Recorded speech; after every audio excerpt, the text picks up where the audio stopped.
நாம் தமிழர் கட்சி சீமான் கட்சிக்காரங்க வீட்டுல அதுவும் தொத்த பயிலுக சாட்ட ஓட்டெல்லாம் தொத்த பயிலுக இவங்க வீட்டுல போய் தேசிய புலனாய்வு முகமை ஓரளவுக்கு இவங்க பாவம் நம்ம உள்ளூர் ஏட்டையா கூப்பிட்டாலே வந்துருவாங்க ஸ்டேஷனுக்கு.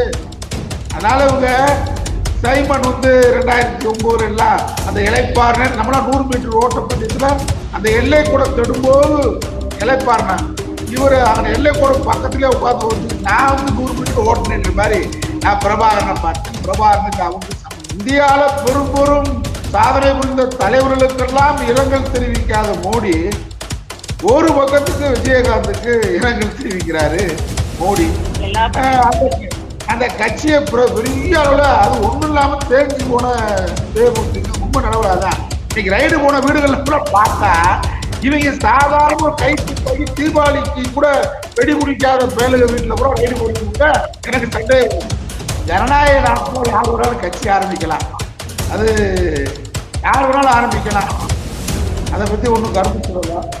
ஆனா தமிழகத்துல இனிமேல் தரையில் மக்களுக்காக போராடி சிறையில் இருந்த தலைவர்களைத்தான் மக்கள் ஏற்றுக்கொள்வார்களே தவிர சிறையில் இனிமேல் தலைவரை தேட மாட்டார்கள். நிஜம். அவர் திரைப்படத்துல கூட ஒரு வசனத்தை பேசிட்டு அவங்க அப்பாவும் மகனும் அந்த வசனத்தை நாங்க அதுக்கு பேசணும் இதுக்கு பேசணும்னு சொல்லி திரைப்படத்துல பேசின நாங்க தான் இதுக்காக பேசணும் சேர்த்து அப்படின்னு பேசுறதுக்கு துணிச்சல் இல்லாத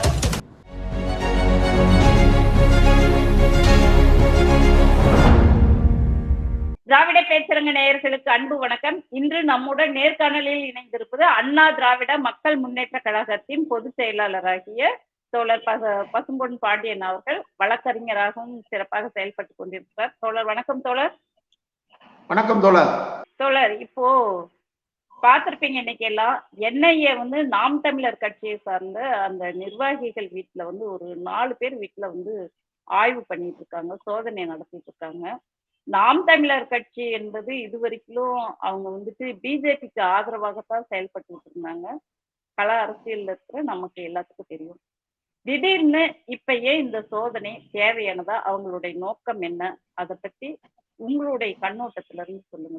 இன்றைக்கு நடைபெற்ற இருக்கக்கூடிய தேசிய புலனாய்வு முகமை என்ற அமைப்பு நடத்திருக்கிற சோதனை எந்த வடிவத்தில் வந்திருந்தாலும் ஏற்றுக்கொள்ள முடியாது, கண்டிக்கத்தக்கது. அது நாடகமா இருந்தாலும் கண்டிக்கத்தக்கது.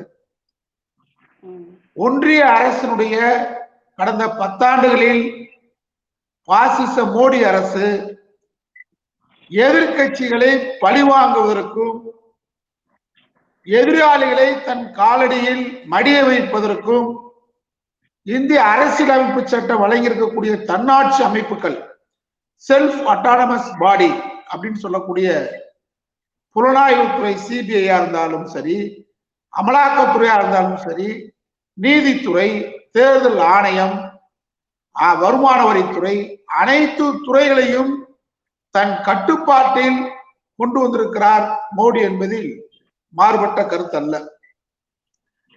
இதையெல்லாம் கையில வச்சுக்கிட்டு இந்தியால எதிர்கட்சிகளை பழி வாங்குகிறார் என்பதுதான் நாடறிந்த உண்மை, ஊடகவியலாளர் உங்களுக்கு தெரிந்த உண்மை, நாட்டுக்கே தெரிந்த வெளிச்சம். ஆனால் இன்றைக்கு திடீரென்று நாம் தமிழர் கட்சி சீமான் கட்சிக்காரங்க வீட்டுல அதுவும் தொத்த பயிலுக சாட்ட ஓட்டெல்லாம் தொத்த பயிலுக இவங்க வீட்டுல போய் தேசிய புலனாய்வு முகமை ஓரளவுக்கு இவங்க பாவம் நம்ம உள்ளூர் ஏட்டையா கூப்பிட்டாலே வந்துருவாங்க ஸ்டேஷனுக்கு. நீங்கள் எங்களுக்கு இவ்வளவு பெரிய முகமை சோதனைன்றது என்னால புரிந்து கொள்ள முடியாத புதிராக இருக்கிறது. ஏன்னா நேற்றைக்கு கூட ரஜினிகாந்த் மகள் சங்கி, எங்க அப்பா சங்கி கிடையாது அப்படின்னு சொன்னதுக்கு இந்தியாவிலே முதல்ல வேட்டியை மடிச்சு கேட்டு இல்ல அதுக்கெல்லாம் வருத்தப்படாதீங்க, சங்கிலாம் அப்படி கிடையாது அப்படின்னு சொல்லி சப்போர்ட் பண்ணவர் தான் நம்ம சங்கி சைமன். ஒரு சைமன், சங்கி சைமன், சங்கி சீமான் தான். ஆனா அவரு கடந்த காலத்துல பேசின பேச்செல்லாம் பாத்தீங்கன்னாக்க ஒரு திரைப்படத்துல நான் பாத்திருக்கேன். எங்கப்பா வேலை பார்த்த? என்ன சுட்டதெல்லாம் நீங்க பாக்கலையா? அப்ப ராணுவத்துல வேலை பார்த்த? ஆமா, நான் பயங்கரமா சுடுவேன். எதை சுடுவேன்? சப்பாத்தி சுடுவேன் மாதிரி சீமான் வந்து நான் போய் பிரபாகர் என்ற நாங்களாம் பிரபாகரனுடன் இருந்தவர்கள் இன்றைக்கும் சொல்றோம். ஆனால் இந்த இந்தியாவுடைய இறையாண்மைக்கு எதிராக எந்த காலத்திலையும் செயல்பட்டதில்லை யாரும். இந்திரா காந்தி அம்மையார் அவர்கள் பயிற்சியை இந்திய ராணுவத்தை வைத்து கொடுத்தார்கள். நீங்க இந்திய ராணுவத்தை வச்சே கொடுத்தாங்க அந்த அம்மையார். தலைவர் கலைஞர் வீட்டுல பிரபாகரன் இருக்கிறார். புரட்சி தலைவர் எம்ஜிஆர் 4.5 கோடி ரூபாய் கொடுத்தாங்க.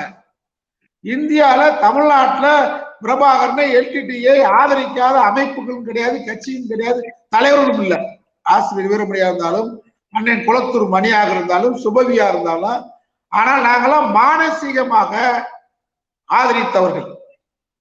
நம்முடைய இதயபூர்வமாக நம்முடைய தொப்புள் கொடி உறவுகளுக்கு நம்மால் ஆண்டு இயன்ற உதவிகளை, கடமையை, அது உதவி என்பது என்ற வார்த்தையை விட நான் திரும்ப பெற்றுக் கொள்கிறேன், நம்முடைய கடமை, ஒவ்வொரு தமிழரும் பிறந்த கடமை ஆற்றி இருக்கிறோம் தான் கருதுறாங்க.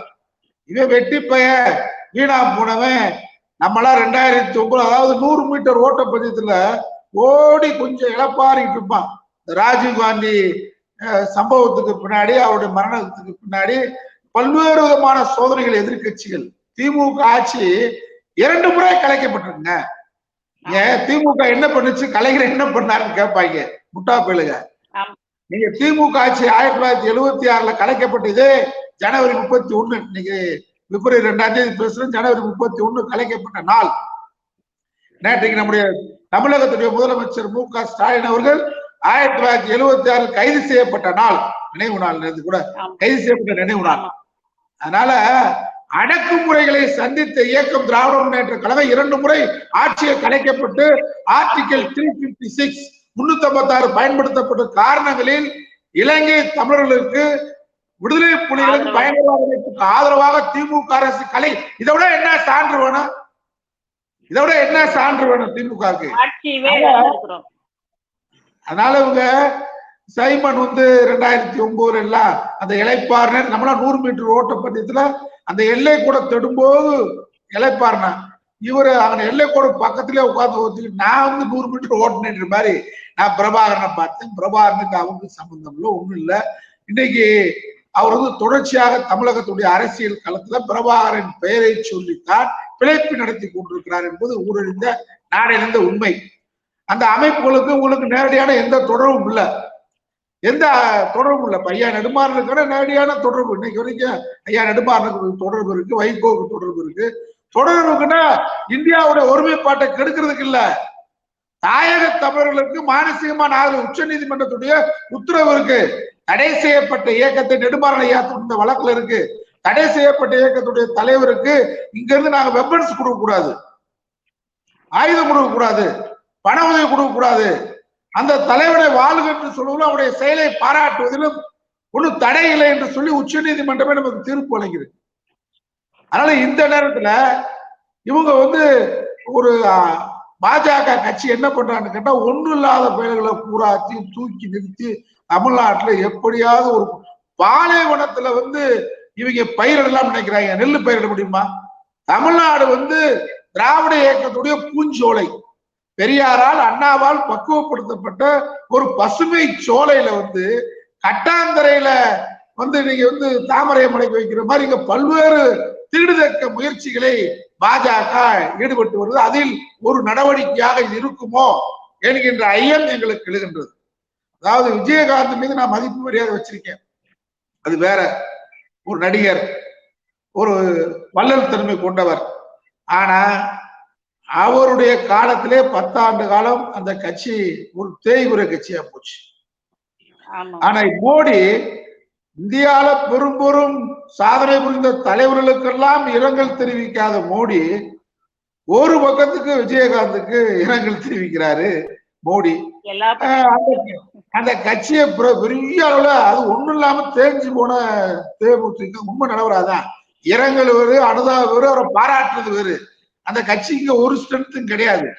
அதை தூக்கி பெருசு பூதாகரமா ஆக்குறதுக்கு அவங்களே ஊடகங்கள்ல பத்திரிகை கொடுத்து பம்பரம் அந்த பக்கம் போகுமா, பம்பரம் சுழலுமா, பம்பரம் ஒண்ணும் இல்லாம போகுமா, பம்பரத்துக்கு வாக்கு இப்படி அப்படி தினசரி இது யாரு போடுறா? அந்த கட்சியை ஒண்ணு இல்லாத கட்சியை ப்ரொஜெக்ட் பண்றாங்க. யாரு? பாஜக. அது மாதிரி இப்ப நாம் தமிழர் கட்சி சீமா ஒண்ணுமே இல்லாத பையன்.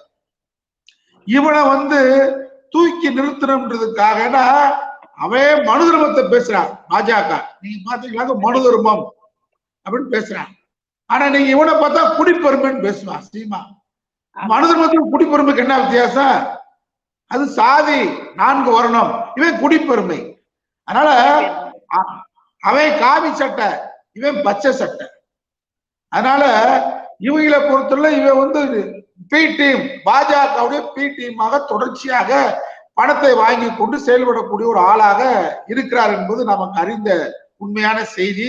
கண்கூடான வெளிச்சத்துக்கு எதுக்கு லைட் தேவை? அது மாதிரி வெளிச்சம். சீமானுடைய நடவடிக்கை என்பது பிஜேபியுடைய பி டீம், அது மாற்றம் இல்லை. ஆனா நம்ம என்ன சொல்றோம்னு கேட்டா, இந்த மத்திய அரசு, பாஜக அரசு இந்த புலனாய்வு துறைகளை கையில வைத்துக் கொண்டு ஒருவனை வேண்டாதவனை அவனுக்கு வேண்டிய ஆளாக்கிறது. இப்ப மும்பையில் நடந்த சம்பவம், சிவசேனா கட்சியை உடைச்சு ஊழல் பெறுவதை எல்லாம் இவர்கள் கையில வைத்து ஆட்சி அமைத்திருக்கிறார்கள்.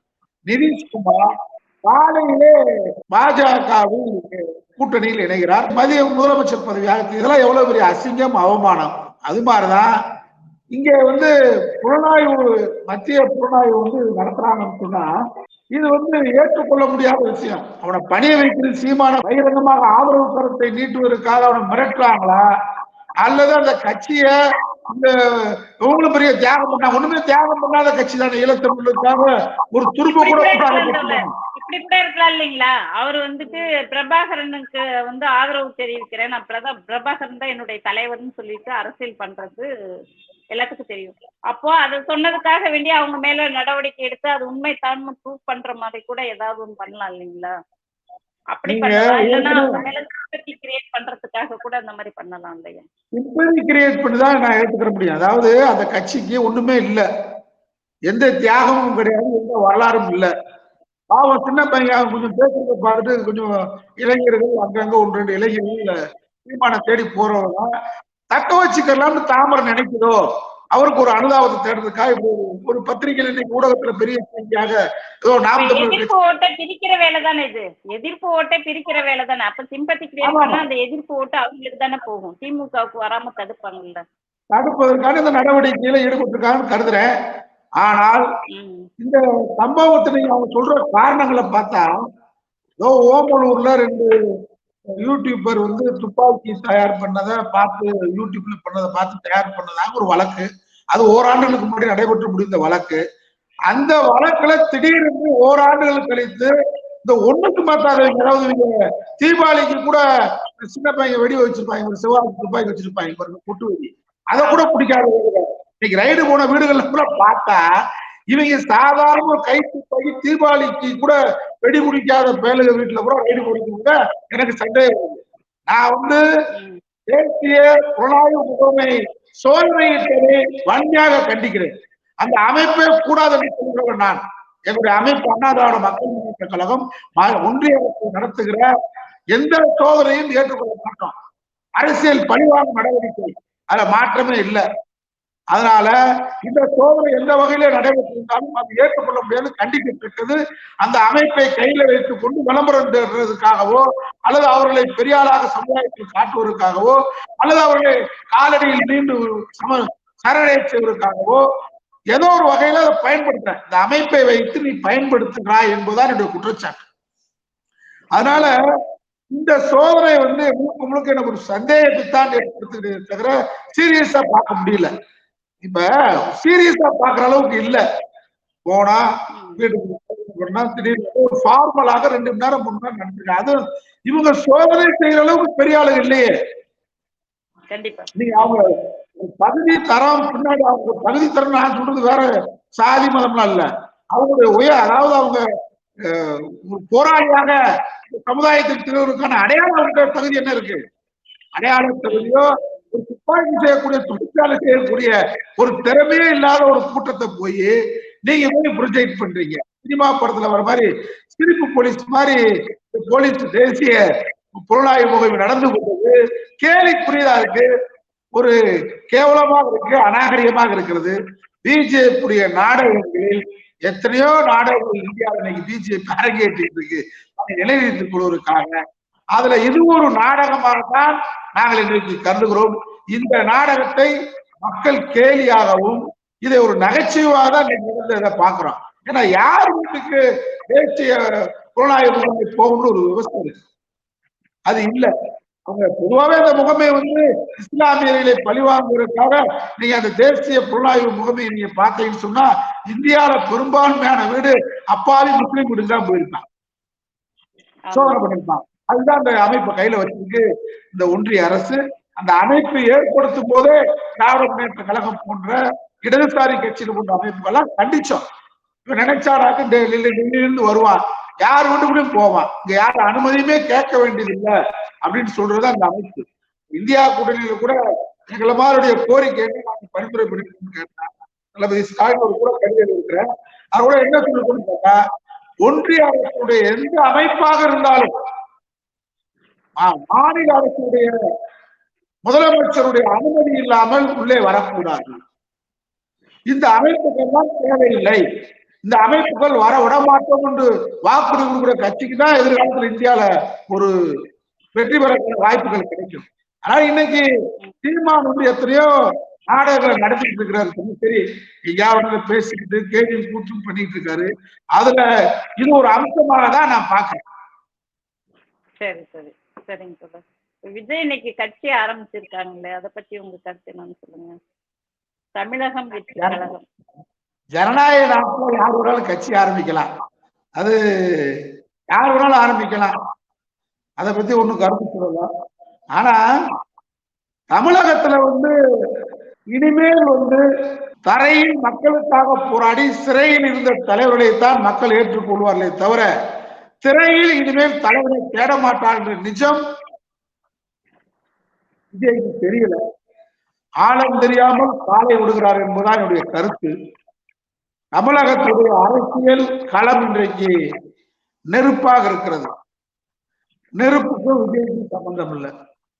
அவர் திரைப்படத்துல கூட ஒரு வசனத்தை பேசிட்டு அவங்க அப்பாவும் மகனும் அந்த வசனத்தை நாங்க அதுக்கு பேசணும் இதுக்கு பேசணும்னு சொல்லி திரைப்படத்துல பேசின வசனத்தை கூட நாங்க தான் இதுக்காக பேசணும் ஜிஎஸ்டி எழுத்து அப்படின்னு பேசுறதுக்கு துணிச்சல் இல்லாத ஒரு நடிகர் இன்னைக்கு கட்சி ஆரம்பிச்சிருக்கிறார்.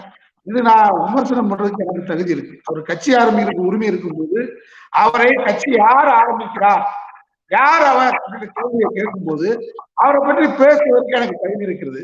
அதனால இங்கே திராவிட இயக்கம் ஆலமரம் போன்று இங்கே வேறு விட்டு வலுவாக இருக்கிறது.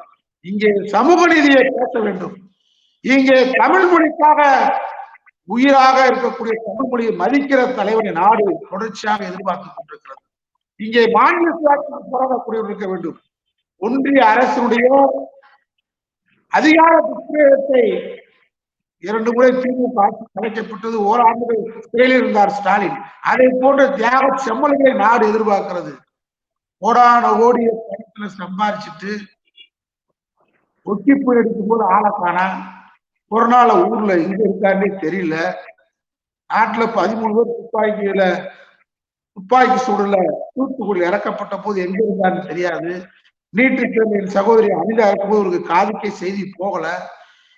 ஈழத்தமிழருக்காக ஒரு நாள் கூட நீலி கண்ணீர் கூட வடிக்காதவர், நீலி கண்ணீர் கூட வடிச்சிருக்கலாம். அதுக்கு ரீதியான கண்ணீர் வடிக்காத கூட அது கூட வடிக்க ஒரு துப்புலாத நடிகர் தான் இன்னைக்கு மக்களுக்காக பணியாற்ற சொல்றாரு. களம் வேறு திரைப்படம் வேறு என்பதை விரைவில் புரிந்து கொள்வார். அதுவும் நாடாளுமன்ற தேர்தலில் யாரையும் ஆதரிக்க மாட்டாராம், நாடாளுமன்ற தேர்தலில் போட்டியிட மாட்டாராம். நாடாளுமன்ற தேர்தலையும் போட்டிடாம இந்த நாடு எக்கேடு கெட்டு போனா போதும், நான் நேர அரசியலுக்கு வந்தா தேர்ச்சி கோட்ல போய் முதலமைச்சராக உட்காருவேன். அதுக்கிடையில விலைவாசிக்கு போராட மாட்டேன், இந்தியத்துக்கு போராட மாட்டேன், சமஸ்கிருதத்துக்கு போராட மாட்டேன், அனைத்து ஜாதிகளும் ஆட்சியாளர்கள போராடாது என்று சொல்லி இங்கே போராடுகிறான். அதை எடுத்து வாய் திறக்க மாட்டேன், எதுக்கு நான் பேச மாட்டேன், ஜிஎஸ்டிக்கு பேச மாட்டேன், துப்பாக்கி சூழல பேச மாட்டேன், எதையும் கேட்க மாட்டேன். 2026 வருவேன், நேரம் தேங்காய்ச்சி போட்டுக்கு போகண்டா. நாடு இழிச்சு வாய்ப்பு நினைக்கிறாரா, மக்கள் இழிச்சா நினைக்கிறாரா? நான்லாம் 13-14 வெளியில தலைவர் கலைஞருடைய ஓடி வந்த இந்தி பண்ணி நாடி வந்த கோலை நாடு இதுவல்ல என போர் பண்ணி பாடிய கலைஞருடைய எழுத்தை பிடித்து 27 முறை ஜெயிலுக்கு போயிருக்கேன். இன்னொரு மாநகராட்சி கவுன்சிலர் எங்களை போன்றவர்கள் கோடான கோடி பேர் இந்த நாட்டில் இருக்கிறாங்க. நீ திரைப்படத்துல கூட ஜெயிலுக்கு போறது காட்சியை காட்ட மாட்டேன்றீங்க. மாஸ்டர் படம் ஆங்கிலத்தில் வைப்ப, மாஸ்டர் தண்ணி அடிப்ப, மாஸ்டர் எல்லா வேலையும் பார்ப்ப, வாத்தியாருக்கு பார்க்கிற படமா. அதனால அவருடைய நடவடிக்கைகள்லாம் படத்திலே தோல்வியான நடவடிக்கை. அதனால இந்த படத்தில் கிடைக்கக்கூடிய ரசிகர்களை வைத்து நாட்டை ஆளலாம் என்று பகல் கனவு காண்கிறார். நடக்காது, எடுக்க